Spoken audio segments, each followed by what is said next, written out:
Ողջույն բոլորին, ձեզ հետ բրենդի պատմություն Արիքն է։ Այսօրվա թողարկման մեջ խոսելու ենք Toyota Motor Corporation-ի մասին։ Toyota-ն ճապավական ամենահայտնի բրենդներից մեկն է, որն արդեն գրեթե 100 տարի զբաղվում է ավտոմեքենաների արտադրությամբ։ Այսօր գործնականում չկա մի մարդ, ով լսած չլինի այս ընկերության մասին։ Իսկ այս բրենդի պատմությունը սկսվել է շատ վաղուց, դեռևս 19-րդ դարի վերջին, երբ ընկերության հիմնադիր Սակիչի Տոյոդան հայտնագործեց ջուլհակային հաստոցը, որն օժտված էր սեփական էլեկտրական շարժիչով։ Դա տեղի ունեցավ 1896 թվականին։ Իր հայտնագործությունը արտադրության մեջ ներդնելուց անմիջապես հետո Տոյոդան սկսեց աշխատել տեքստիլ արդյունաբերության մեջ, հաստոցի համար ստեղծելով սեփական ֆաբրիկան։ Այս ֆաբրիկան շատ շուտով վերածվեց բրենդի և կոչվեց հիմնադրի անունով Toyota։ Այսպես դրվեց մի իսկական դինաստիայի հիմքը, որը մեծապես ազդեց Ճապոնիայի տնտեսական հզորության վրա և բարձրացրեց նրա հեղինակությունը ողջ աշխարհում։ Սակայն բուն ավտոմոբիլային ընկերությունը, որով ճապոնացիները լիովին իրավունք ունեն հպարտանալու, ստեղծել է ոչ թե Սակիչի Տոյոդան, այլ նրա որդին՝ Կիիչիրո Տոյոդան։ Ջուլհակային ընկերության հիմնադրումից 3 տասնամյակ անց Կիիչիրոն, ով պաշտում էր ավտոմեքենաները, սկսեց զբաղվել ներքին այրման շարժիչներով։ 1930 թվականին նա ստեղծեց ավտոմոբիլային շարժիչի իր տարբերակը, օգտագործելով մրցակիցների լավագույն փորձը։ Հենց այստեղ էլ սկսվում է այս հայտնի ավտոմեքենայի ստեղծման պատմությունը։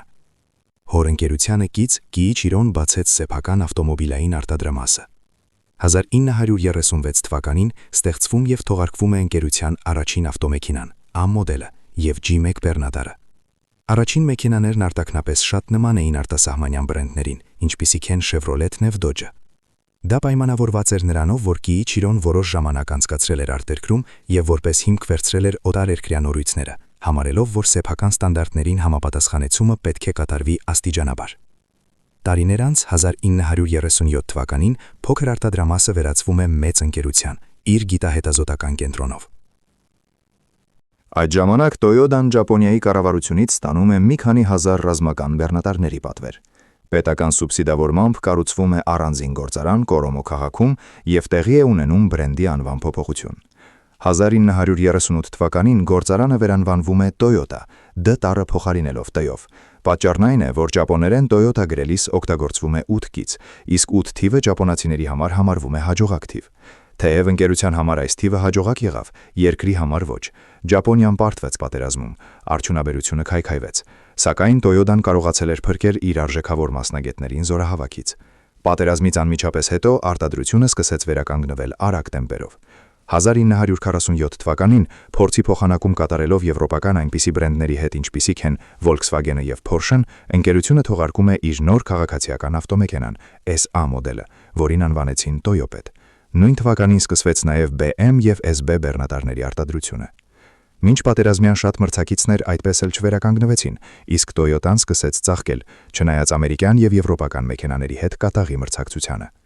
1952 թվականին հանկարծամահ է լինում հիմնադիր Կիիչիրո Տոյոդան, սակայն ղեկավարության մեջ կային հիանալի մասնագետներ, ովքեր շարունակեցին նրա գործը։ Սկսում են մշակվել նոր մոդելներ, որոնք նման չէին մյուսներին։ Հայտնվում է հանրահայտ Land Cruiser-ը, նախկինում Jeep BJ։ 1957 թվականին լույս է տեսնում Crown մոդելը, Toyota-ի առաջին ներկայացուցիչը Ամերիկայում, որն արժանանում է ամերիկացի վարորդների հարգանքին։ Գործարաններ են բացվում նաև Բրազիլիայում և Ավստրալիայում։ 1961-ին թողարկվում է փոքրիկ Publican, իսկ 1966 թվականը դառնում է առանձնահատուկ, քանի որ հայտնվում է Toyota Corolla-ն։ Այն նվաճեց ողջ աշխարհը և երկար ժամանակ պահպանեց առաջատարի դիրքը, հատկապես ԱՄՆ-ում, քանի որ շատ ամերիկացիներ նախընտրեցին այս հարմարավետ և տնտեսող մեքենան իրենց հսկայական ու շատ վառելիք ծախսող մեքենաների փոխարեն։ 70-ականները դառնում են կատարելագործման տարիներ։ Ընկերությունը սկսում է արտադրել ոչ միայն մատչելի, այլև էլիտար մեքենաներ։ Հայտնվում են Mark II, Celica, Tercel մոդելները։ 80-ականներին հաղթահարելով ֆինանսական խնդիրները, գործարանները միավորվում են ավելի հզոր կոնցեռնի մեջ և թողարկում լեգենդար Toyota Camry-ն։ Կարևոր իրադարձություն էր Lexus բրենդի ստեղծումը, որը նախատեսված էր հատուկ շքեղ մեքենաների շուկայի համար։ 1986 թվականին ընկերությունն արդեն թողարկել էր ավելի քան 50 միլիոն մեքենա։ 1994-ին ստեղծվում է առաջին սերնդի RAV4-ը, դառնալով իսկական բեսթսելեր։ Արտադրության մի մասը տեղափոխվում է Մեծ Բրիտանիա։ Իսկ 1997-ին հայտնվում է աշխարհում առաջին հիբրիդային մեքենան՝ Prius-ը,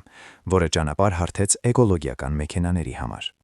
21-րդ դարի սկզբին Toyota-ն արդեն արտադրել էր ավելի քան 100 միլիոն մեքենա։ 2002-ին ընկերությունը ստեղծեց իր սպորտային թիմը Ֆորմուլա 1-ի համար, սակայն 7 տարի անց դադարեցրեց գործունեությունը, չհասնելով մեծ հաջողությունների։ Բազմաթիվ գործարաններ կառուցվեցին ողջ աշխարհում։ 2007-ը նշանակալից էր նրանով, որ Toyota-ն առաջին անգամ վաճառեց ավելի շատ մեքենա, քան իր գլխավոր մրցակից General Motors-ը։ Չնայած 2008-ի ճգնաժամին եւ 2009-ի վնասներին, 2012-ին ընկերությունը նորից դարձավ առաջադար, շնորհիվ գին որակ հիանալի հարաբերակցության։ 2012-ին բրենդը ճանաչվեց ամենաթանկն աշխարհում։ Իր ողջ պատմության ընթացքում Toyota-ն ստեղծել է ավելի քան 200 մոդել։ Այսօր այն հսկայական կորպորացիա է, որը յուրաքանչյուր վայրկյանը մեկ թողարկում է նոր մեքենա։ Սա տիտանական աշխատանքի եւ անդադար հետազոտությունների արդյունք է։ Իսկ Toyota-ի ո՞ր մոդելն եք նախընտրում դուք եւ ինչու։ Գրեք մեկնաբարություններում, բաժանորդագրվեք մեր ալիքին եւ սեղմեք զանգակը։